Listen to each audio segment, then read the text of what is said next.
অবশেষে বন্ধুরা একটা অসাধারণ খবর আপনাদের সামনে তুলে ধরছি। এতদিন ধরে মানুষের মনে যে দ্বিধা সংকোচ ছিল যে বন্দে ভারত স্লিপারের প্রথম রুট কি হবে, এবং সেটা নিয়ে আজ পুরো একদম 100% কনফার্মেশন নিউজ আপনাদের সামনে তুলে ধরছি।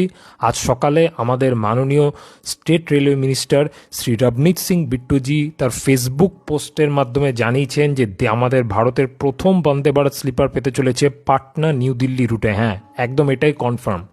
এটা অনেক দিন ধরে কিন্তু আমরা সংবাদ মাধ্যমে দেখছিলাম বা বিভিন্ন সোশ্যাল মিডিয়া পোস্ট হ্যান্ডেলেও আমরা দেখছিলাম যে সোশ্যাল মিডিয়া হ্যান্ডেলে যে বন্দে ভারত স্লিপারের প্রথম route maybe Patna New Delhi route, এত কিলোমিটার, এই 1000 কিলোমিটার জার্নি করবে 8 ঘন্টার মধ্যে। কিন্তু এটার মধ্যে কোনো কনফার্মেশন ছিল না। এখন একদম কনফার্মেশন হয়ে গেছে এবং তিনি জানিয়ে দিচ্ছেন খুব শীঘ্রই বন্দে ভারত স্লিপার পাটনা নিউ দিল্লি রুটের মাধ্যমে তার প্রথম যাত্রা হিসাবে শুরু করার জন্য প্রস্তুতি নিচ্ছে। এবং একবার আলোচনা করে নিচ্ছি যে এই বন্দে ভারতে ফেসিলিটি কী কী থাকছে। যে রাতের বেলায় যারা জার্নি করবেন তাদের তো বই পড়ার জন্য বা মোবাইলে দেখার জন্য একটা আলাদা কি সুন্দরী ইউএসবি ইন্টিগ্রেটেড রিডিং ল্যাম্পের ব্যবস্থা রয়েছে। তার সাথে রয়েছে অডিও এবং ভিডিও আপডেট সহ রিয়েল টাইম যাত্রী তথ্য ব্যবস্থা, অর্থাৎ যারা জার্নি করবেন কোন স্টেশন আসছে বা তার পরের স্টেশন কি, সেটা অডিও ভিডিওর মাধ্যমে কিন্তু তারা একদম সঠিক তথ্য পাবেন। এছাড়া রয়েছে ট্রেনে সবচেয়ে যেটা বড় জিনিস যে ওয়াইফাই, উচ্চগতির ওয়াইফাই, এবং এটাতে মাধ্যমে কি হবে, আপনারা বিনোদন উপভোগ করতে পারবেন মোবাইলের মাধ্যমে। তার সাথে থাকছে যে যারা সদ্য ট্রেনে অনবোর্ড করবেন তাদের খাবারের জন্য থাকছে মডিউলার প্যান্ট্রি ইউনিট।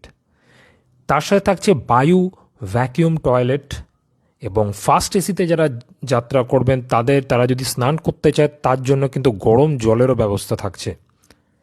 এছাড়া যারা উপরের বার্থে তো বয়স্ক মানুষরা যাদের উঠতে অসুবিধা হয় সেই জন্য একটা আলাদা আধুনিক প্রযুক্তিতে মই এমন করে বানানো হয়েছে যাতে উঠতে কোনো অসুবিধা হবে না। এবং এছাড়া দেখুন, যাত্রী নিরাপত্তার ক্ষেত্রে যেটা সবচেয়ে ভাবা হয়েছে, যেটা রেল অনেক দিন ধরেই দেখে আসছে, যে কাভাচ টেকনোলজি, কাভাচ এর মধ্যে পুরো অ্যাড করা রয়েছে। এবং ট্রেনের ক্রুদের সঙ্গে সরাসরি যোগাযোগের জন্য সমন্বিত জরুরি টকব্যাক ইউনিট করা হয়েছে। আপনারা চাইলেই লোকো পাইলটের সঙ্গে কথা বলতে পারবেন।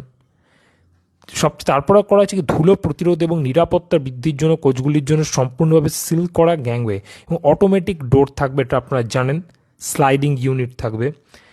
আরেকটা সবচেয়ে বড় জিনিস কি, চুরি রোধ এবং যাত্রীদের নিরাপত্তা নিশ্চিত করার জন্য প্রতিটি কোচে সিসিটিভির নজরদারি। এছাড়া তো আরও অনেক সুবিধা থাকছে, আমি যতগুলো আলোচনা করা দরকার করলাম। এখন টাইমিংটা এখন অফিসিয়ালি আপডেট কিছু আসেনি টাইমিংয়ের ব্যাপারে। টাইমিং খুব জলদি হয়তো আশা করছি নোটিশ বেরোবে। সংবাদ মাধ্যমে যেটা জানা যাচ্ছে যে সন্ধ্যাবেলায় ছাড়বে পাটনা থেকে এবং পরের দিন সকালবেলা নিউ দিল্লি পৌঁছাবে। আসার টাইমিংও সেই ওরকম করেই হবে। সপ্তাহে 6 দিন চলার সম্ভাবনা, এটা কিন্তু সম্ভাবনা, কারণ অফিসিয়াল নোটিশ আসলে জানা যাবে যে সপ্তাহে কদিন চলবে, ভাড়া কীরকম হবে। আরেকটু অপেক্ষা করুন, সব তথ্য চলে আসবে।